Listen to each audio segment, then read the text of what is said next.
After my divorce from Albert was finalized, I embarked on a new chapter of my life by moving in with my daughter, Diana. About 8 months into this transition, an unexpected event occurred. One day, while enjoying some downtime at home with Diana, I received a phone call from my mother that left me unsettled. She informed me that Albert and his mother had unexpectedly shown up at my parents' house, uninvited. Alarmed and curious, I quickly dressed and hurried over. When I arrived, I was surprised to find Albert and his mother seated on the living room sofa, apparently waiting for me. Confused by their sudden presence, I asked, "Why are you here at my parents' house?" Albert's response took me by surprise as he bluntly said, "I want you to return the money you owe me." Let me introduce myself. My name is Judy, and I'm a 38-year-old office worker. I was married to Albert for 10 years, and we share a daughter, Diana, who's now in 8th grade. Albert and I met on a blind date, where I was immediately drawn to his warm, friendly, and cheerful personality. Our connection grew quickly, evolving from high school sweethearts into life partners. After a year of dating, he proposed, and our wedding was a joyous occasion, celebrated with a close-knit group of my high school friends. We were all deeply intertwined in each other's lives, sharing in major milestones. As time went on, each of my friends found their own partners and got married, forming a tight circle of married couples. I was happy and believed our home would always be a sanctuary of love and support. As we matured, our group transitioned from carefree singles into married adults. When I announced my pregnancy, it seemed like my friends were right behind me, with many also starting their own families. Before long, we had become a circle of mothers, sharing the joys and challenges of parenthood together. It felt like we were navigating the waves of life side by side, and I believed our bond would last a lifetime. I cherished my roles as both a wife and mother, while being equally passionate about my career. After graduating from college, I landed a position in the planning and development department of a large corporation. My days were packed, and the work was demanding but fulfilling. Every day brought new challenges and lessons. One of my friends, a stay-at-home mom, once teased me, saying, "Judy, you're a workaholic, but you somehow manage to maintain a wonderful family life. It's like you're living two lives." She admired my strength, though I often joked that I wished I had the energy of a man half my age. Both Albert and Diana played vital roles in helping me unwind after a long day at the office, bringing balance and joy to my life when I returned home. As I walked through the door, I was greeted by Diana's bright voice, "Oh, Mommy, welcome home." Her youthful enthusiasm and warm hugs melted away the fatigue of the day. Albert had transitioned to part-time work at a local cafe after Diana was born, allowing him to take on the primary responsibilities of picking her up from school and preparing dinner. This arrangement not only supported my career, but also ensured that I returned home to a freshly cooked meal, which was a tremendous relief. Albert's thoughtful cooking allowed me to unwind and feel rejuvenated. Evenings at home became a cherished ritual. Diana and I would often take baths together, chatting about our days and sharing little stories. These simple, everyday interactions were a source of immense joy and fulfillment. My life felt like a beautiful balance of professional achievements and home life bliss, all made possible by the unwavering support and kindness of Albert and Diana. Their encouragement not only fueled my energy but deepened my dedication and passion for work. Together, we had crafted a life that was both busy and rewarding, proving that with the right support, it was possible to have it all. As my career progressed and I achieved significant milestones, I was rewarded with a promotion. With this new position came increased responsibilities, leading to more overtime and later arrivals home. By this time, Diana had grown older and better understood the demands of my job, which allowed her to manage more on her own. Meanwhile, Albert also began increasing his hours at the cafe, further immersing himself in the world of coffee. Recently, I've taken to exploring various coffee shops, enjoying the unique coffee beans they offer. Just today, I had brought home some beans along with cakes from a new bakery I had discovered. I suggested we enjoy them together with a cup of coffee, excited to share this with Albert, who had become quite passionate about roasting and experimenting with different types of beans at his job. The coffee he brewed at home had become exceptionally good. Though Albert and Diana were always supportive of my career, I couldn't ignore the subtle changes within our family. Despite their understanding, I began to notice a gradual distancing between us. The first sign something was amiss came when Diana approached me with concern. "What's up? You wanted to talk about something," I asked her the other day. When I went to see a movie with friends, I saw Dad with another woman," Diana revealed, her voice tinged with uncertainty. I froze, completely caught off guard by her words. She continued, "They weren't holding hands or anything, but they seemed close. Lately, I've noticed Dad talking on the phone a lot before you get home. Sometimes he's so into it that he doesn't even listen to me. He looks really happy when he's on the phone. At first, I thought he was talking to you, but after seeing him with that woman, I'm starting to wonder if he's been talking to her instead." As she spoke, I could see the sadness in her expression. Diana was in middle school, and it was clear she was becoming more aware of things like this. It hurt me to see how troubled she was. The idea that Albert, who I believed always put Diana first, might be involved with someone else was devastating. I knew I had to handle this delicately for the sake of our family. "I'm so sorry, sweetie. I had no idea we were making you feel this way. I've been too focused on work, haven't I said, feeling a pang of guilt as I looked at her. Diana quickly reassured me. "No, it's okay that you work hard, Mom. Don't feel bad about that." Her maturity in that moment was beyond her years, and I was deeply touched by her understanding. "Thank you, Diana," I replied, my heart heavy. "I'll talk to your dad about this. If it turns out he's having an affair, I might have to consider a divorce. Is that something you're okay with?" She nodded solemnly. "I don't like the idea of Dad having an affair. Knowing that and still being with him would just make me feel worse." Seeing Diana so distressed made me realize how much I had been overlooking our family's needs. Determined to confront this head-on, especially since Diana had been brave enough to bring it up, I decided to hire a private investigator to look into Albert's activities. The results were just as heartbreaking as I feared. The investigator found undeniable proof that Albert was having an affair. Diana had been right. There were even photographs to confirm it. But what shocked me the most was the identity of the other woman, Tiffany, one of my high school classmates and a fellow member of our mom's group. I was more hurt by the betrayal of a trusted friend than by Albert's infidelity. Tiffany, a stay-at-home mom and someone I thought was a loyal member of our group, had her own young child yet still chose to engage in an affair with Albert, neglecting her family responsibilities. When I saw the evidence, I felt overwhelmed with emotion. Alone in my room, I was grateful that Diana hadn't walked in on me during that moment. The photos would only add to her distress. I wasn't ready to confront Albert yet, nor could I let Diana see these disturbing images. I took a few deep breaths to steady myself. Shortly after, another friend from our mom's group mentioned she had switched jobs, which sparked an idea. I suggested a gathering, viewing it as a perfect opportunity to observe Tiffany without revealing that I knew about the affair. We scheduled the get-together for 2 weeks later. In the meantime, I quietly contacted a lawyer and began preparing for a potential divorce, fortifying myself for the challenges ahead. I took a moment to gently inform Diana about what I had uncovered and the difficult decision that her dad and I would be getting a divorce. Together, we spent our free time searching for a new apartment, hoping to find a space that would signify a fresh start for both of us.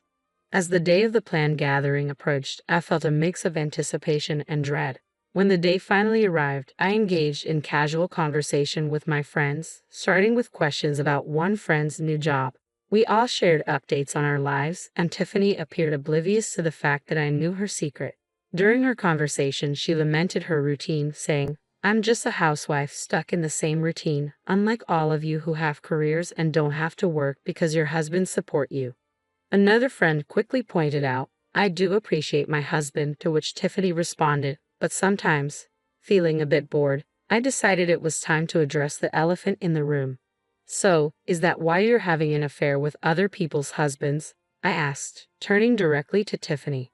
The room fell silent, and the casual ambience quickly shifted to tension. "Ah, Judy, what do you mean by that?" Tiffany stammered, her face draining of color. "It seems that Tiffany is having an affair with my husband, Albert," I declared plainly. "What? No way. You must be joking," another friend interjected, attempting to defend Tiffany as disbelief spread through the group. Tiffany seized the opportunity to deflect.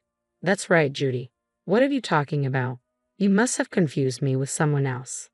"Oh, really?" I countered, my voice steady. "Then why don't you all take a look at this?" I reached into my bag, pulled out the photos, and spread them across the table for everyone to see. The room erupted in gasps of disbelief. "Oh my gosh," they exclaimed. turning to Tiffany for explanations. Clearly caught off guard and unable to deny the evidence, Tiffany covered her mouth with her hand. "I'm sorry," she began, her voice trembling. "I happened to walk into the cafe where your husband works. I didn't know you worked there initially, but then I started going there regularly. My husband provides for me, but he's been neglecting me since we got married. I was feeling lonely." Tears began to form in her eyes, but despite her emotional response and attempts to justify her actions, the betrayal cut deep. An affair, particularly with a friend's husband, was a breach of trust that was hard to overlook. While her reasons might explain her actions, they didn't excuse them. The revelation was painful but necessary, confirming the suspicions I had begun to harbor and reshaping the dynamics of our friendship and personal lives. Throughout the confrontation, I maintained my composure, unaffected by Tiffany's tears. "I'm sorry to everyone else here, but Tiffany, I need to let you know that I will be seeking alimony from you," I announced firmly. Earlier that day, I had taken a formal step. I sent a certified letter to your mailbox. Tiffany's face fell as she absorbed the weight of the situation. "Oh no," she murmured, a mix of worry and disbelief lacing her voice. "How could he do something so terrible? It's far worse to have an affair with a friend's husband, especially when you're married and have a child," I replied, steady and resolute. "You need to face the consequences and make amends for your actions." Tiffany, visibly shaken, nodded in acknowledgement. One of my friends chimed in, "We really can't trust you anymore, Tiffany." With that, we left the restaurant, leaving Tiffany to grapple with the fallout. Once I dealt with Tiffany, it was time to confront Albert. I was fairly certain that Tiffany had already informed him about what had transpired. When I arrived home, Albert was waiting at the door, panic etched across his face. "What have you done?" "I just got a call from Tiffany." "Are you making our affair public?" "How could you be so terrible? You acted like a good husband while cheating on me." "And no, it's not just about exposing Tiffany." "How could you do that to her family?" I retorted. My tone was firm as I continued. "It seems people who have affairs think alike. You believe that as long as the other person doesn't find out, it's not a big deal. But what you did was wrong, and it all needs to come to light as part of your punishment. That's why I'm going to divorce you and seek alimony and child support." Faced with clear evidence of the affair, Albert could not deny the truth. He agreed to the divorce, though he was initially hesitant about the financial implications. However, once I hired a strong lawyer and made it clear I was prepared to take the case to court if necessary, he finally consented to the financial arrangements. After the divorce, Albert sold the house we had lived in and moved to a new apartment. I pursued and received alimony from both Albert and Tiffany, totaling $50,000 from each, along with child support from Albert. Once everything was settled, Diana and I began our new life together. Though the ordeal had been deeply traumatic for me, it marked the painful yet necessary start of a new chapter. In the aftermath of my divorce, I found solace and a chance to rebuild my life with Diana. Over time, the emotional wounds began to heal, but about 8 months later, I faced an unexpected challenge. I was enjoying a peaceful day at home with Diana when an urgent call from my mother disrupted the calm. She informed me that my ex-husband Albert and his mother had shown up unannounced at my parents' house, forcing their way inside without permission. My father wasn't home, so my worried mother quickly reached out to me. I rushed over to my parents' house, and upon arriving, I found Albert and his mother lounging on the living room sofa as if they belonged there. Confused and alarmed, I asked, "What are you both doing here?" Albert's response shocked me. "I want you to give me back the money you owe me." "What?" I replied, bewildered. "I never borrowed any money from you." He retorted, "I paid $225,000 for our wedding. You were in charge of the arrangements, so that money was lent to you. Now that we're divorced, you're claiming it was all a fraud. Honestly, I could sue you for marriage fraud, but for now, all I want is $25,000 back as a settlement." His unreasonable demand left me speechless. His mother chimed in, insisting that I pay him as soon as possible. It was evident that Albert was struggling financially, which likely fueled his irrational demands. He had taken a full-time job at the cafe where he used to work part-time, but the pay was modest. "Albert, we were both equally involved in the wedding, and I covered more of our living expenses than you did," I reminded him, my voice firm. "The $25,000 is just a small fraction of what I contributed. Don't bother me with such unreasonable demands." As the tension escalated, They refused to leave. Just then, my father arrived, alerted by my mother. "What are you doing here?" he demanded sternly. Albert repeated his claims to my father, who, though usually calm, was visibly furious and shocked by Albert's audacity. "It's your fault for having an affair in the first place. If you're going to make such outrageous demands, get out of here," my father asserted, trying to expel them from the house. In a desperate turn, Albert fell to his knees and begged, "Please, Judy, lend me money. Not only are you demanding alimony, but Tiffany's husband is also after me, and I can't afford it. Even $6,000 would help." It was disheartening to see him in such a state, but I responded firmly, "No, I can't do that. Go home." The situation highlighted Albert's deep desperation, but it reaffirmed my resolve to maintain boundaries and protect my family's peace. As the confrontation escalated, my father intervened, suggesting he'd handle it. "Fine, I'll get the money. Just wait here," he said calmly, walking me to another room. Curious, I followed him. With a mischievous grin, he said, "Well, I have plenty of money. Since we have it, why not give it to them?" He opened the closet and pulled out some cash, creating an air of suspense. I wondered how this would play out. My father put the bills into an envelope and handed it to Albert. With satisfied faces, my ex-husband and his mother left, thinking their scheme had worked. As soon as they stepped out, I locked the door behind them and quickly called the police. It didn't take long for Albert and his mother to realize the money was fake. They rushed back, pounding on our door in anger. "What's going on? This is Monopoly money. I don't want this fake cash," Albert shouted, his voice thick with fury. I couldn't help but laugh as I responded through the door. "Since we have so much of it, I thought I'd share it with you." Albert's frustration peaked, and he began kicking the door. Their actions only escalated the situation further. Fortunately, the police arrived just in time to catch them in the act, drawing the attention of the neighbors, many of whom witnessed their arrest. In the end, not only did Albert not get any money, but he was also fined for the disturbance and had to cover the damage to our front door. Ironically, one of the bystanders was a regular at the cafe where Albert worked, and word of his antics spread quickly. As a result, Albert lost his job and struggled to find new work, ultimately moving back in with his parents. His in-laws had to cover his alimony and child support payments. To safeguard my family further, I filed a restraining order against my former in-laws, ensuring that any future incidents would lead to an immediate police response. Now, life is more peaceful and fulfilling. I'm devoted to working hard and cherishing the time spent watching my daughter, Diana, grow up.